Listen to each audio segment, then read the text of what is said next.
bonjour à tous et bienvenue sur Team Chronicles pour une nouvelle petite analyse des cartes de Theros par-delà la mort pour le duel Commander. Pour l'occasion, j'ai sélectionné 15 cartes dont j'avais envie de parler pour couvrir un petit peu l'extension. La première, ce sera le Châtiment d'Héliode. Châtiment d'Héliode pour un incolore, un blanc, c'est un enchantement aura, enchanté créature, et qui arrive en jeu sur le champ de bataille avec 4 marqueurs tâches. Donc des tâches, des travaux qu'il va falloir accomplir pour libérer la créature, c'est-à-dire que la créature ne peut ni attaquer ni bloquer et perd toutes ses capacités, et on lui en donne une nouvelle, qui est qu'elle peut s'engager pour retirer un marqueur tâche. Et quand il n'y a plus de marqueur tâche, on retire le Châtiment d'Héliode. Ça, c'est assez intéressant, parce que, en fait, en blanc, et généralement, en fait, dans les contrôles bleu-blanc, ça m'est souvent arrivé d'être en galère pour trouver des anti-bêtes de bonne qualité. C'est-à-dire que quand vous jouez Brago, quand vous jouez Grand Arbitre, quand vous jouez ce genre de généraux-là, vous êtes vraiment dans le mal d'anti-bêtes de qualité par rapport à si vous aviez accès à plus de couleurs, et notamment au noir. Donc le Châtiment d'Héliode, c'est un moyen supplémentaire pour un coût relativement faible d'être tranquille pour relativement longtemps. Un général, en fait, le joueur en face ne va pas le rejouer ou un truc du genre. Non, il va rester bloqué pendant 4 tours. On n'entend plus parler. Et d'ici 4 tours, ce qui est assez intéressant, c'est qu'on est probablement arrivé en mid-game, le moment où on peut plus facilement jouer un contre-sort et une colère de dieu, ou ce genre de choses-là, en fait. Donc, à un moment où on est plus confortable au niveau de nos ressources en termes de tempo, et où du coup notre card advantage supplémentaire nous a donné l'avantage. Ce qui est très intéressant. Être tranquille sur une créature pour tout ce temps-là, c'est pas mal. Ensuite, on va avoir le Cauchemar d'Elspeth. Donc ça, c'est une saga pour 2 incolores, 1 noir. Le premier élément, et du coup qu'on fait dès son arrivée en jeu, c'est de détruire la créature ciblée qu'un adversaire contrôle avec une force de 2 ou moins. La deuxième, qu'on va commencer à activer du coup à partir de notre prochaine phase principale en rajoutant des marqueurs lore, c'est que le joueur ciblé, l'adversaire ciblé, révèle sa main. Vous y choisissez une carte non créature, non terrain, et ce joueur se défausse de cette carte. Et la troisième qu'on fait 2 tours après, c'est d'exiler le cimetière de ce joueur. Alors ça, pour moi, ça pourrait être joué dans Aminatou. En fait, l'idée c'est que Aminatou va pouvoir, grâce à son -1, faire à la chaîne le je te détruis une créature, je te vire une carte, je te détruis une créature, je te vire une carte. Et potentiellement, ça c'est assez intéressant contre un jeu comme Karizev par exemple. Ça veut dire que contre un jeu agressif de ce type, je vais pouvoir à la chaîne dire je te tue une créature, je te vire un blast, je te tue une créature, je te vire un blast. Donc rapidement épuiser l'adversaire. Taranika, la vétérane Acroane. Pour un incolore 2 blancs, c'est une créature légendaire humain et soldat 3-3 vigilance. Et quand elle attaque, on peut dégager une autre créature qu'on contrôle. Et jusqu'à la fin du tour, cette créature est une 4-4 indestructible. Si je la joue en tant que général, je suis de nouveau obligé de jouer des tours 1. Et quitte à jouer un général qui coûte 3, est-ce que je ne vais pas préférer Tajik qu'à la célérité, qui ouvre l'accès à tous les blasts du rouge et à tout ce qu'il y a d'agressif dans le rouge. Et en fait, direct, il arrive, il attaque, il colle un marqueur +1/+1 sur un de ses potes. Et du coup, il ajoute 4 points de dégâts au board. Taranika, pas sûr que ça vaille le coup en tant que général. Maintenant, est-ce que... faut voir, je connais pas suffisamment bien mono blanc aggro pour me répondre à la question qui est est-ce que juste dans les 99 dans mono blanc aggro, c'est un tour 3 qui est suffisamment fort. Taranika, ce que ça permet, c'est que à partir du moment où vous avez passé un tour avec, le tour suivant, vous allez pouvoir attaquer avec par exemple Taranika Isamaru, vous dégagez Isamaru qui devient 4-4 indestructible, et du coup, vous avez potentiellement une 3-3 vigilance et une 4-4 indestructible qui attaque ce tour-ci, et qui vous laisseront au tour suivant toujours une 3-3 vigilance et votre Isamaru de 2. Ensuite, on va avoir Alcéide du don de vie. Pour un blanc, c'est une créature enchantement nymphe 1-1 lien de vie qui peut pour 1 se sacrifier pour donner à la créature ou l'enchantement ciblé qu'on contrôle la protection contre la couleur de notre choix jusqu'à la fin du tour. Alors ça déjà, c'est une carte avec le lien de vie de plus pour les jeux Karlov. Donc Karlov va forcément vouloir la jouer parce qu'il peut faire tour 1 Alcéide, tour 2 Karlov, j'attaque avec l'Alcéide, Karlov passe 4-4. Et en plus, plus tard, l'Alcéide sera aussi une forme de protection que Karlov aime bien. Donc ça, c'est très bien dans Karlov. C'est aussi potentiellement intéressant dans des jeux qui seraient très général-centriques et qui seraient prêts du coup à cet investissement-là qui est plus fort que Mer des Runes ou Giver of Runes par exemple. parce qu'on va devoir sacrifier la créature et payer du mana pour activer son effet.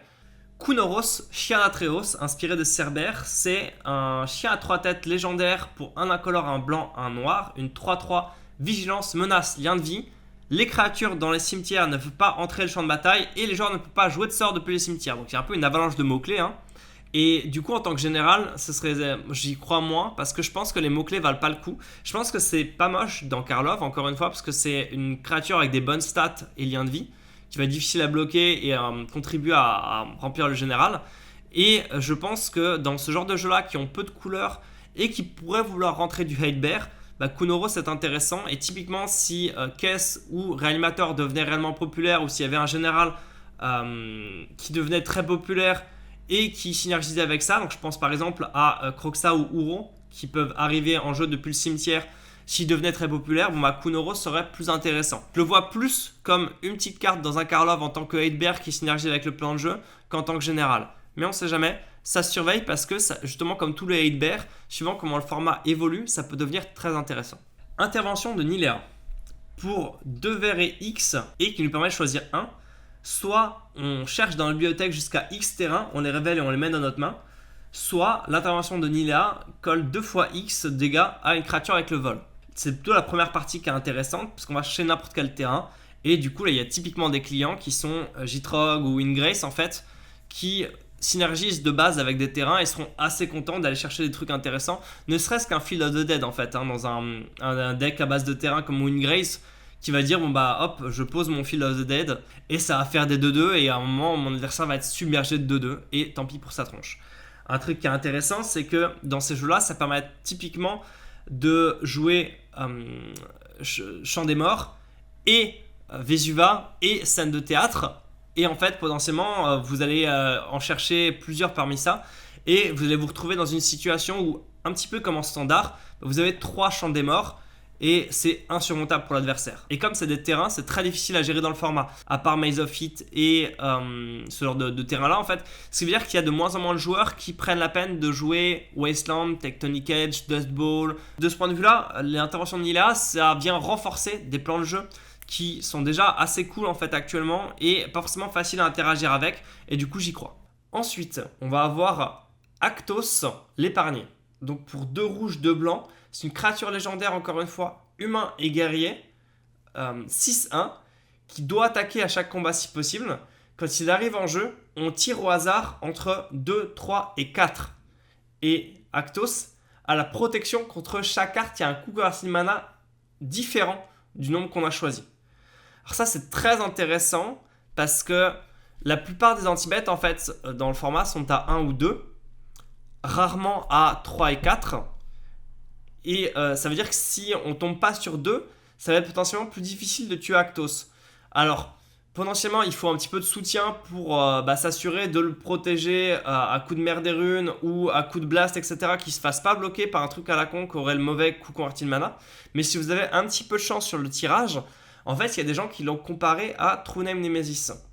Potentiellement, en fait, il a la protection contre à peu près tout ce que fait votre adversaire. Et c'est le 6-1. Donc elle va coller des tatanes extrêmement vite. Alors la question qui pourrait se poser, c'est est-ce que je peux le jouer en tant que général ?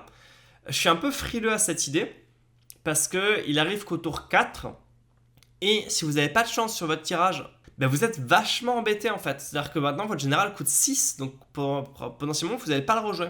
Là où un Tajik, vous allez jouer au tour 3 et au tour 5.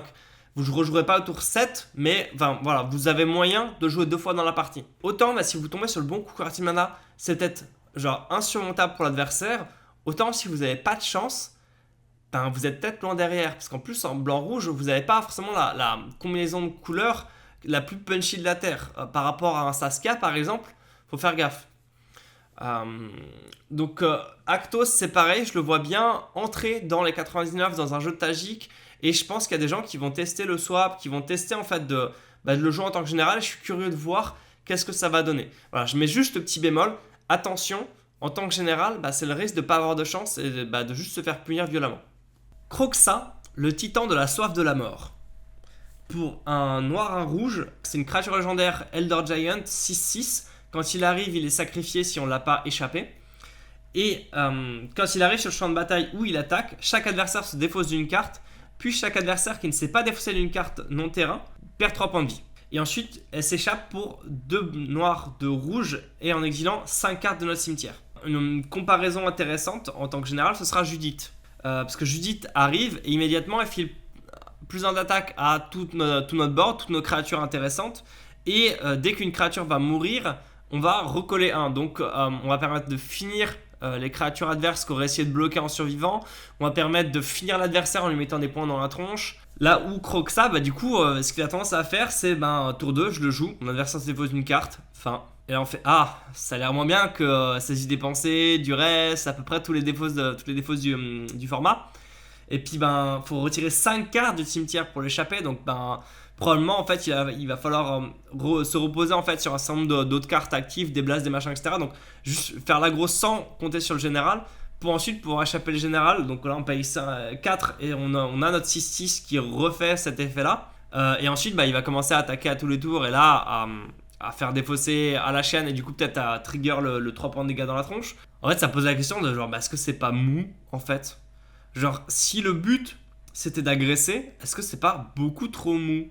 Alors après on peut se poser la question, dans ce cas-là, est-ce que dans un noir rouge contrôle, mais si vous jouez noir rouge contrôle, est-ce que vous voulez pas mettre une couleur en plus et jouer caisse? Juste une petite couleur en plus? Ou je sais pas, jouer Team Nachrome ou un truc du genre quoi.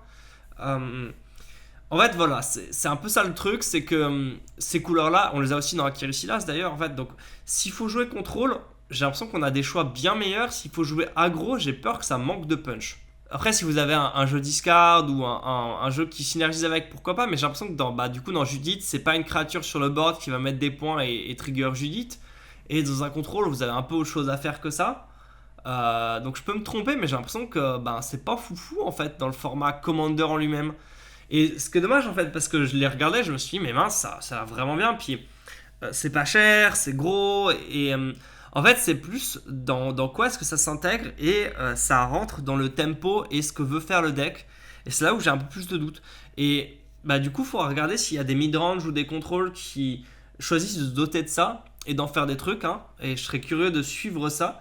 Mais j'ai peur que ça synergise pas vraiment avec les decks existants et que du coup, ça rentre pas dans le format. Ensuite, on va avoir Intervention de Tassa.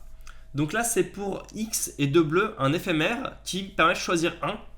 Soit on regarde le top X de notre bibliothèque, on en met 2 dans notre main et on met le reste en dessous de notre deck. Soit on contre le sort ciblé avant que son contrôleur ne paye 2 fois X. Alors ça en fait ça pourrait être intéressant dans les contrôles bleus qui ont du mal à trouver des piocheurs un peu corrects en éphémère. À la fois c'est en fait quand vous avez déjà joué toutes les cartes principales, les meilleurs contre-sorts, les meilleurs piocheurs, etc. C'est une carte qui laisse le choix. Quand vous aurez besoin de contrer, elle permettra de contrer. Quand vous aurez besoin de piocher, elle permettra de piocher. Et ce choix n'est pas inintéressant. Donc même si de prime abord, à chaque fois, les ratios sont nuls, et c'est très triste, à la fois, le fait qu'on ait le choix et que c'est des couleurs où vraiment on veut s'assurer d'avoir la masse critique de contre-sort et de piocheur, peut-être que dans ce cas-là, dans un mono-bleu contrôle ou ce genre de choses, on la verra effectivement jouer. Uro, Titan de la rage de la nature. Voilà, on commence à aligner les titres. Pour un incolore, un vert, un bleu, c'est une créature légendaire Elder Giant 6-6. Quand elle arrive en jeu, on doit la sacrifier à moins qu'elle soit échappée. Et quand elle arrive sur le champ de bataille où elle attaque, on a à chaque fois une capacité qui est qu'on gagne 3 points de vie, on pioche une carte, on peut jouer un terrain de notre main. Enfin, on peut poser un terrain de notre main. Et ensuite, elle va avoir du coup sa capacité d'escape pour 2 verts, 2 bleus. Et exiler 5 autres cartes de notre cimetière pour la rejouer de notre cimetière. Alors, en tant que général, ce que ça veut dire, c'est que potentiellement, on peut faire tour 1 Elf, tour 2 Uro, on gagne 3 points de vie, on pioche une carte, on pose un terrain de plus, elle va dans le cimetière, et à un moment, et à coup de cartes comme Note Mentale par exemple, on va remplir notre cimetière, on va donc pouvoir la rejeter de notre cimetière, et cette fois, elle va être 6-6, donc prendre sa place sur le terrain, nous refaire gagner 3 points de vie, piocher une carte, jouer un terrain. Alors ce qui est un petit peu dommage par rapport à ça, c'est que souvent en fait avec ces effets à l'exploration, si on joue une exploration au tour 1, c'est impactant parce que ça veut dire qu'au tour 2, j'ai potentiellement 5 mana. Donc ça, c'est assez intéressant. Ça veut dire que j'ai... pardon, 4. Mais voilà, ça veut dire que je me suis beaucoup accéléré. Et si je combine ça, en fait, du coup, tour 2, j'ai 4 mana. Je joue un bon piocheur, un Féofiction, ce genre de choses. Ça veut dire que peut-être tour 3, je vais avoir de nouveau 2 terrains à poser. Et en fait, je vais partir en cacahuète. Là où Uro, bah, c'est un peu en one shot et ça arrive encore plus tard qu'une grosse Spiral ou un Explore. Euh, et faut voir que déjà ces cartes-là, on est un peu frileux à l'idée de les jouer parce que combien de terrains en plus on va avoir dans notre main? Est-ce qu'on aura suffisamment d'apport en terrain pour que cette partie-là de l'effet compte? Et ça, c'est une vraie question en fait à se poser. Et si je joue Uro, par exemple, face à un deck agressif, du coup, qu'est-ce que je fais? Tour 1 elf, tour 2, j'ai gagné 3 points de vie, mais j'ai pas mis de présence sur le board. J'ai posé un terrain, mais est-ce que le tour d'après, du coup, j'ai un terrain à jouer pour mon tour, ou est-ce que du coup, je suis à court de terrain? Puis ensuite, dans combien de temps est-ce que j'aurai 5 cartes à exiler depuis mon cimetière? Donc, ça pose en fait des questions comme ça qui sont un petit peu reloues, parce qu'en fait, dans le principe, si on remplit suffisamment notre cimetière, et du coup qu'on joue des synergies pour, ça veut dire que j'ai jamais à renvoyer mon général en zone de commandement. Je vais juste le jouer à la chaîne depuis mon cimetière. Et du coup être super relou parce que je passe mon temps à poser des 6-6, gagner des points de vie, piocher des cartes, poser des terrains. Et ensuite, si j'attaque, je refais la même chose. Donc ça va s'accumuler. En tout cas, il y a une vraie question sur si je le joue en tant que général, est-ce que je vais réussir à tirer parti de l'effet? Et du coup, comment est-ce que je vais réussir à tirer parti de l'effet? Là où je pense que quoi qu'il arrive, c'est au minimum un tier 2, c'est parce que c'est en bleu-vert. Et bleu-vert, c'est des couleurs, mais vraiment monstrueusement fortes. Vous n'avez pas besoin de Vanillefar pour que bleu-vert, ça mette une pression de fou. C'est-à-dire que vous avez tous les contre-sorts, les piocheurs, les accélérateurs, les F, les grosses créatures du vert. Vous êtes capable de gérer à peu près la terre entière. Enfin, il n'y a pas grand-chose qui s'oppose à bleu-vert. C'est vraiment une combinaison de couleurs très forte. Et du coup, il y a sûrement un truc à imaginer avec ce général. Genre, il y a des gens qui me contactaient pour me dire est-ce qu'on peut faire du combo avec? Et j'étais là à dire en fait, Thrasios Tymna avec Thrasios qui a cette capacité où dès que j'ai mana infini, je pioche mon deck, j'ai gagné. C'est très intéressant. Et au pire, en fait, Shulane part peut-être plus facilement en cacahuète. Pareil pour Tatiova, en fait. Je pose Tatiova et j'enchaîne les trucs de terrain supplémentaire, accélérateur, machin, etc. Et c'est pas du coup one shot, c'est si mon général reste, je vais partir en cacahuète. Alors on pourrait se dire peut-être que dans une optique contrôle good stuff, Uro est meilleur du coup parce que j'ai pas besoin que mon général reste pour partir en cacahuète. J'ai pas besoin d'aligner des combos particulières pour partir en cacahuète. Je vais juste jouer les meilleures cartes de mes couleurs. Et là du coup on pourra se poser la question, du coup par rapport à un good stuff plus genre Thrasios Chrome ou ce genre de choses là, comment est-ce que je me situe? En tout cas ça vaudra largement le coup de tester.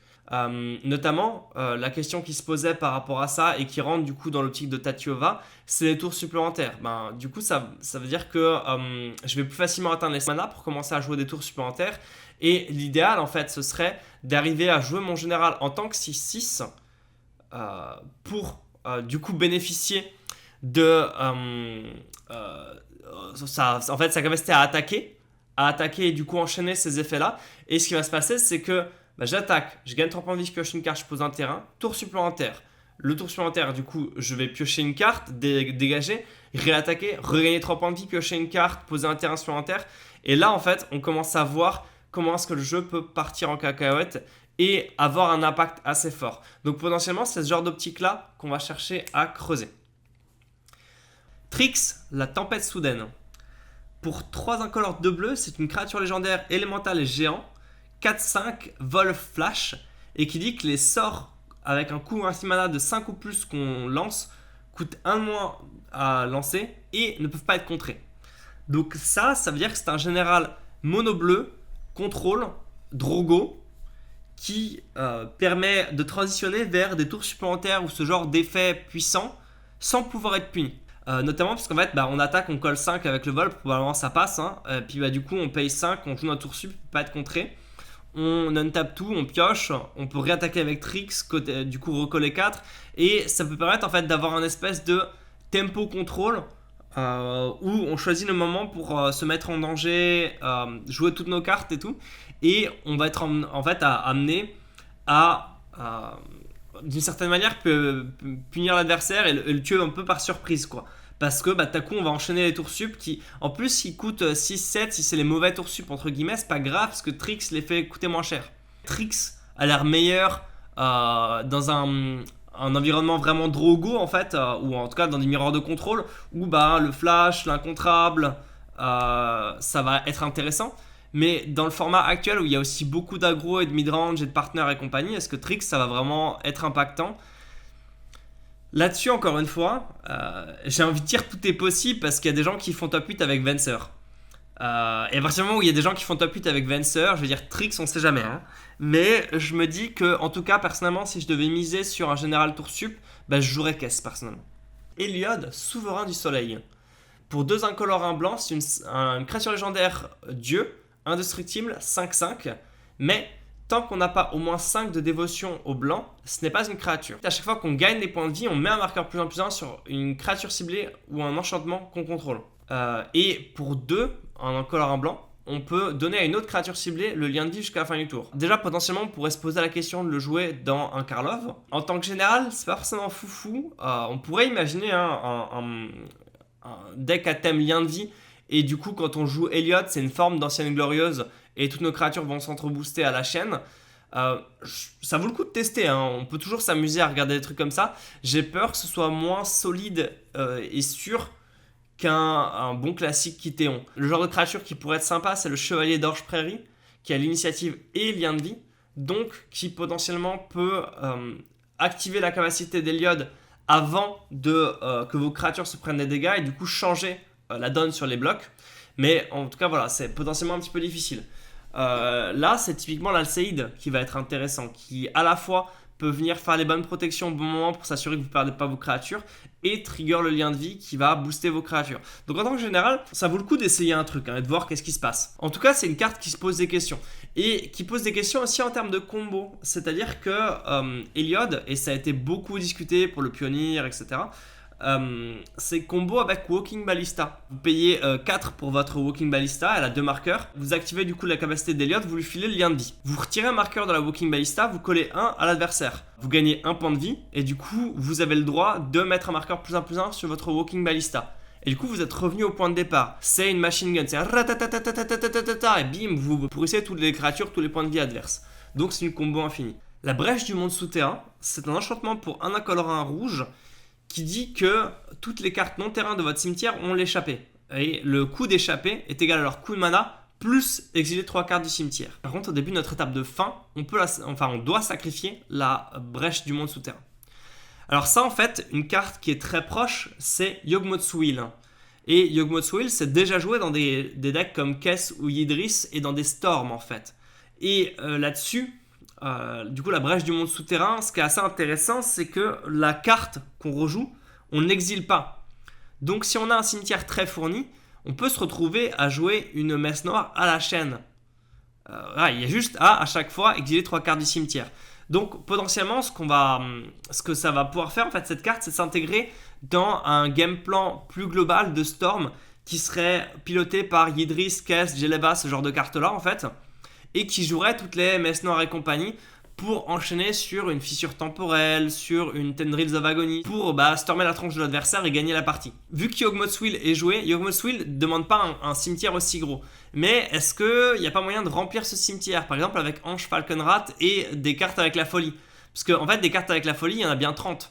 Et potentiellement, en fait, ce qui est possible, c'est d'avoir un espèce de game plan à base de Dragon Valeur de Monde animé Dead pour faire mana infini, Underworld Breach et des accélérateurs pour partir en Storm, Ange qui permet de cycler dans le deck, mettre beaucoup de cartes dans le cimetière et potentiellement tout ce qu'on va falloir ramener avec des Pass in Flames.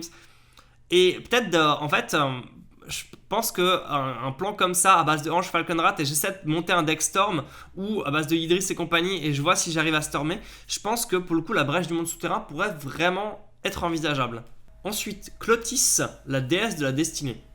Alors, c'est une créature légendaire dieu pour un incolore, un rouge, un vert, 4-5 indestructible comme tous les dieux, un classique jusque-là. Et tant que notre dévotion au rouge et au vert est moins de 7, ce n'est pas une créature. Ensuite, la partie qui va nous intéresser, au début de la phase principale avant le combat, on peut exiler une carte d'un cimetière. Si c'était un terrain, on peut ajouter un mana rouge ou vert à notre réserve et donc s'accélérer. Sinon, on gagne 2 points de vie et on colle 2 à chaque adversaire.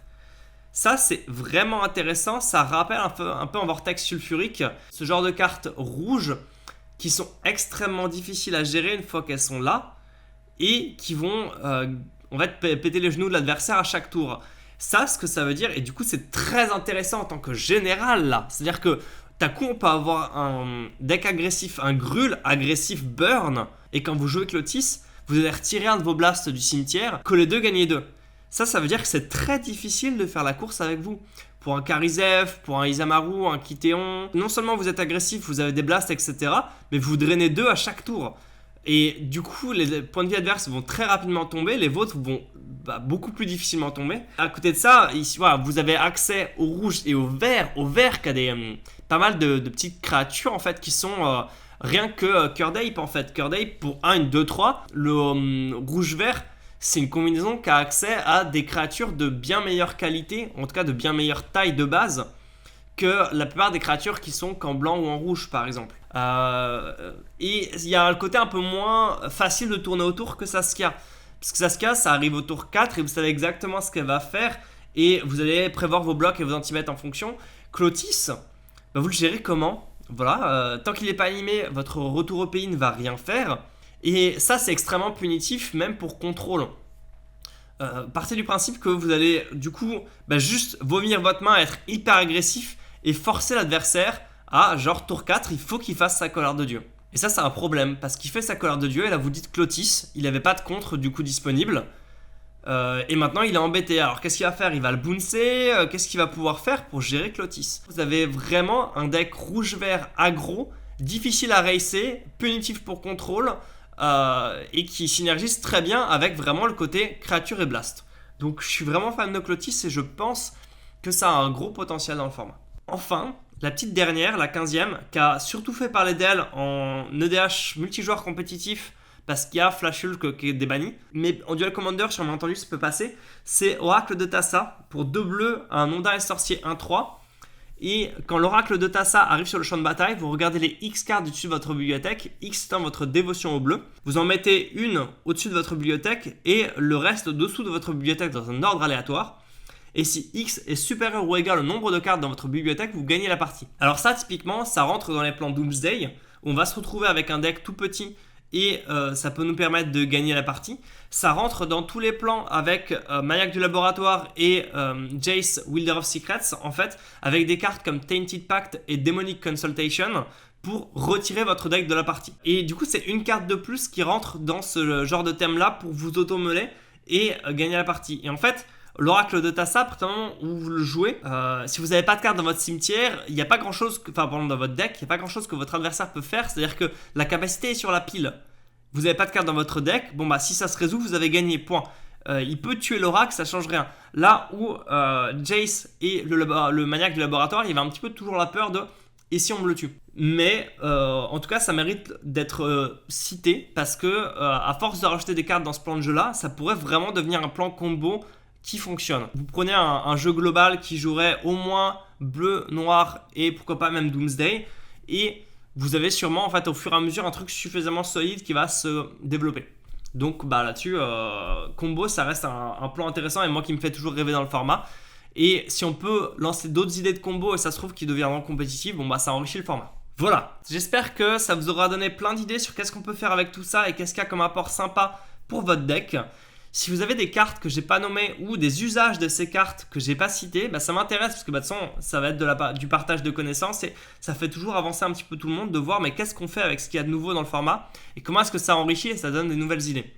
Là-dessus, je pense vraiment, en tout cas personnellement, je crois au potentiel de Clotis pour entrer dans le format en tant que commandant et je serais curieux de voir comment le reste va se comporter en tant que commandant ou dans les 99. Et du coup, j'ai hâte de voir par exemple les prochains apps, les Angelic Tournament, etc. pour voir qu'est-ce qui va en effet parfait dans tout ça. Allez, sur ce, merci à tous et à très bientôt sur Team Chronicles.